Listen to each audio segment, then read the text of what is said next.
بسم الله الرحمن الرحيم، والصلاة والسلام على رسول الله وعلى آله وأصحابه وأتباعه إلى يوم الدين. يا أيها الذين آمنوا اتقوا الله وقولوا قولا سديدا يصلح لكم أعمالكم ويغفر لكم ذنوبكم،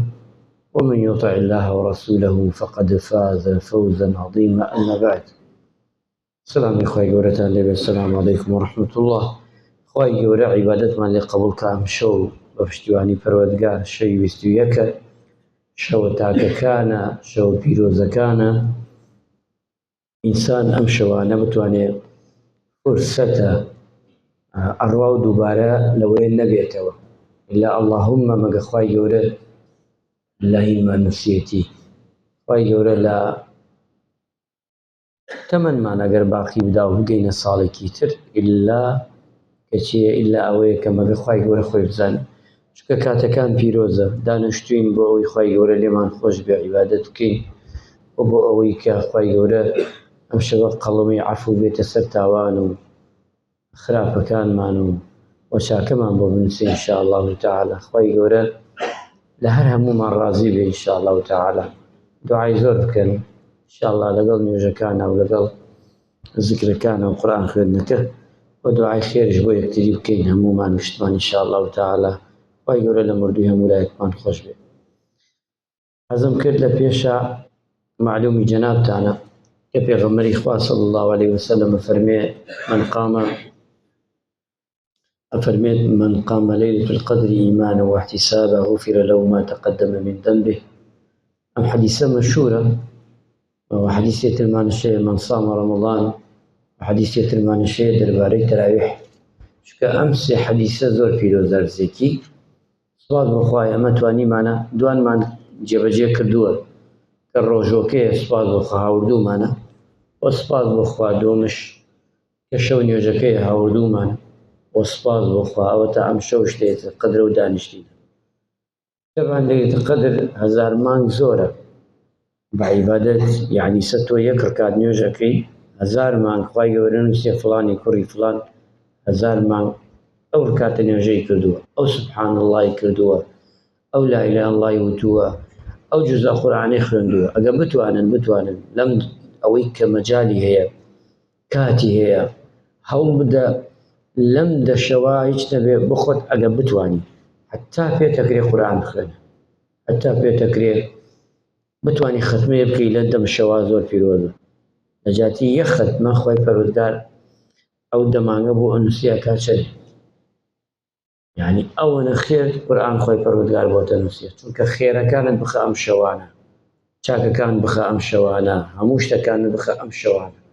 چونکە یەک بەدە نییە، یەک بە 20 نییە، یەک بە 100 نییە، 1000 مانگە. 1000 مانگ یعنی تۆ حەجی بکەی لەم شەوانە، خوای گەورە بۆ 1000 مانگە بۆ دەنووسێ، یعنی بۆ ئەوەی ئەجر و پاداشت زۆر بێ لای خوای پەروەردگار. چونکە ئێمە تەمەنمان کەمە، بەخوا ژیانی ئێمە زۆر کەمە. کام پیاو لە ئێمە تەمەنەکەی گەیتە چەند تەقریبەن؟ با بڵێن 80. تۆ ئەگەر 80 بێ کورد ئەگەر 100 بێ، بەخوا 100ەکە زۆریمان ناگەین، ئەو پەڕی 70ە 80 ئەگە زۆرەکەی بڕوا. هەندێکمان هەیە جارجارەوە، بەڵام ئەوەی کە پوختەی بکەرەوە پوختە تەمەن. تۆ جارێ لە بیدایە و مناڵەکەی لێ دەرکە، لە نیهایەکەی ئەوەی کە پەک دەکەوێت لێی دێرکە، ناوڕاستەکەی بێرەوە دای بنە بزان چەند ساڵە. هەر کاتێکی زۆر کەمە. سێ خۆت بکە 20 ساڵێکە ئەتوانی گەرم و گڕی و شتەکانەکەی. ئەنا دوای ئەو 20 ساڵە تر هیچ نییە. کاتێک تر ژیان مرۆڤ نەخۆشی ڕووی تێ کرد و سیحەتی باش نەبوو، هەر تەمەنا ئەکا ڕۆژێ بە کەلیمەی کوفر نەبێ ڕۆژێ بگەڕێتەوە بەلای خوا. لە مناڵیش کە کەتا بێ و بەلەوەی باڵغ بێگەیتە 15 ساڵان، و لە دوای 15 ساڵانش مڕحەقی و نەوعێکی وتر 10 ساڵترش حەساو کەبانیە چێتە 25 ساڵ 20 ساڵ، ئەمەشی لێ دەرکە چێ مێنێتەوە؟ یعنی ئەو پەڕی 30 ساڵێک ئەگە 25 ساڵێک تۆ ئەم 25 ساڵش بێ لی دەرکە، بێ ئیسراحەتی لێ دەرکە، خەوی لێ دەرکە، بێ نان خواردنی لێ دەرکە، بێ خۆشی و ڕابواردنی لێ دەرکە، چێ مێنێتەوە؟ چی ماوە بخوا؟ مدەیەکی زۆر کەمە مێنێتەوە بخوا. ئەم مدەیەش ئەگە تۆ ئیستیغلالی نەکەی بۆخوا بڕواتە بێ هیچ نامێنێتەوە. قەت وا مەزانێ ئێمە زۆرمان کردە. یعنی تۆ دانیشەیسە هەموومان بە گوێرەی تەمەنی خۆمان فەرموویسە من تەمەنم 40 ساڵە چێژم چوزی بیمە 40 ساڵ خۆ دوێنێ 2020 بوو ئێستا 24 بڵێ کاکە ئەوە دوێنێ ئەوە مانگی 4 24 چوزی 4 3 مانگ ڕۆیشتووە خەکێ گەینە 4 وەک سەریع زۆر سەریع ڕوا مانگ لە دوای مانگ ساڵ لە دوای ساڵ ڕوا سێرەکەی ئێمە شتێکی فریایی زۆر شت ناکەوین بۆیە خوای پەروەردگار ئەمە فرسەتەدایە پێمان ئەم فرسەتانی کە دووبارە ئەبێتەوە بە تایبەتی لە خەدر و ڕەمەزان و ئەمانە ئینسان لەمەدا ئەبێ زۆر کەمتە خەم نەکا لە عیبادەتە عیبادەتەکانمان سوپاس بخوا من زۆر کەشبینم چکە ئێمە سەر ڕەحمەتی خواک بەخوا من هیچ دڵم خۆش خۆی ئینسانی موسڵمان دڵی خۆش بێ بەو کارە ئیکا بەس بەڵام بەچی بە ڕەحمەتی خۆی چکە بە ئومێدم وایە ئینشاءڵڵا خوای گەورە لە هەموومان قبوڵەکە ئومێدم وایە ئینشاءڵڵا خوای گەورە ئەم ڕۆژوانە ڕۆژێک فریامانەکەوێ هیچ شتێک فریامان ناکە ئینشاءڵڵا تعالی ئەم دانیشتانەوەی کە دانیشتوین لە ماڵ خوایە لەبەر ڕەزامەندی ئەو زۆر کەسەیە ڕۆژە تا ئێوارە کاسبیەکە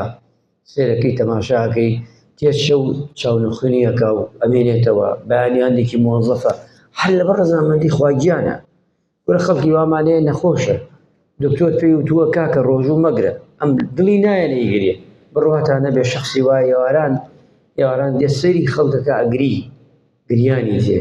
بۆچی ئەگری لەبەر ڕۆژوو ناگرێ تو سێرە ئیمانەی ئەو پیاوەکە دکتۆر پێی وتووە مەیگرە و عوزری شەرعیشیە بەس ئەبینێ ئێمە هاین بە ڕۆژوو ئەو نییە بە ڕۆژی کاتێ فتارەکە و دەسەکەتە گریان ئەوە ئیمانە چی وای لێکە خەڵکەیە نەخۆشە کورە زەرەرە بۆی بەڵام سەرەکە هەر ڕۆژەکە یەگرێ ئەو خۆشەویستی خوایە خۆشەویستی دینەکەیە خۆشەویستی ئەوەیە کە عیبادەت لە دڵی ئاشکرینە شخصی وایە ناتوانێت شەوەکان دانیشە زەخت لە خۆیەکە ئیشی شەیە کاسبی شەیە دەوام شەیە بەڵام هەر سێرەکەی زەختە خەڵقە بۆ ئەمە گشتی خۆشەویستی ئیمان و دینە و وامان لێکە دەفعمانەکە کە ئێمە لە ماڵەکانی خوا کۆبینەوە بۆ عیبادەت کەین بۆ ئەوەی خوای گەورە لێمان ڕازی بێ خوای گەورە لێمان وەرگرێ چکە زۆر گرنگە هەموو شەوێک تەسەوور کرد یعنی تۆ عاتیفانە کابراوتی ڕوحانی بژی ڕوحانی ئیسلام یعنی ڕوح وەڵڵی ڕوحمان ئاو نەدەین قیمەتی نییە عیبادەتێکی ساد و سەڕ ئیسا ئێمە بۆچی لەذەت و تام ناکەین لە عیبادەت چکە ڕوحەکەمان خەرکی ئەمرێ ئەو ڕوحە زنی کەرەوە لەگەڵ خوا گفتوگۆ بکە عیسە تو چەندی حەزەکەی بگەیتە لیقای کەسێک زۆر خۆشەویست بێ دانیشی لە زیوە نەدیە دانیشی دەمەتەقەیەکی خۆشکەن بەیەکەوە ئەی چەندی خۆشە لە حزوری خوایە دەمە کە دانیشی گفتوگۆ بکەیت چەندی خۆشە ئێستا ئێمە گشتمان لە حزوری خوا میێوانی ماڵی خوین میێوانی ئەڵڵاهیانین ئەم ماڵە ماڵی خوایە هەموومان میێوانی لە من و حتا ئەو فەڕی چکە کەس خاوەنی ئەم ماڵە نییە و کەس خاوەنی کەچی نییە ئەوەی کە خوای پەروەردگار لەسەر زەویە دایناوە ماڵەکانێتی ماڵی ئەو چکە خوا وعدی کردووە کەسێ بێتە ماڵەکەی میێوانداری بکە ئیلا خوای گەورە شەرمەزاری ناکە ئیلا خوای گەورە بدەست خاڵی نایگێڕێتەوە ئیلا خوای گەورە لی قبوڵەکە تو دەی دانیشتووی حتا سبەینێ مەلایکە دوعای خێرە بۆ بکە خۆتش لە دوعاکانە کەمتەر خەم مەبە ئەو کاتانەی وا فەراغە خۆتش تەوزیعی کە بۆ خۆت ئێمە لە سەعاتێکا 4 کاتت بۆ بکەین توش کاتەکانتە تەوزیعکە بۆ خۆت لەو نیم سەعاتە دانە بۆ زیکر نیم سەعاتی دانە بە قورئان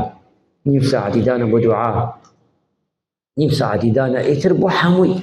خۆت تەرتیبی کە لەگەڵ ئەوەی کە بەرنامەی مزگەوتەکە چی بۆ مزگەوتی هەر مزگەوتێ خۆت باخەکەی بۆ خۆت تەرتیب کە ئەمە زۆر گرنگە کە کەمێ زۆرش خوێنرا دانیشە ئاساییە نوێژی سونەتە زۆر طەبیعیە ئینشاءالله تعالی چکە ئینسانی موسڵمان ئەم شەوانە دووبارە نابێتەوە ئینسان ئەبێ زۆر کەچی بکە زۆر عیبادەت بکەین ئینشاءالله تعالی و ئەیشیکەین بەئیزنی ئەڵڵا و ئومێدی ئەومان شێ خوای گەورە لێمان خۆش ببێ ئینشاءالله ئاوا کۆبینەوە خوای گەورە ئاوا کۆمان بکاتەوە لە ناو ڕاستی بەهەشتە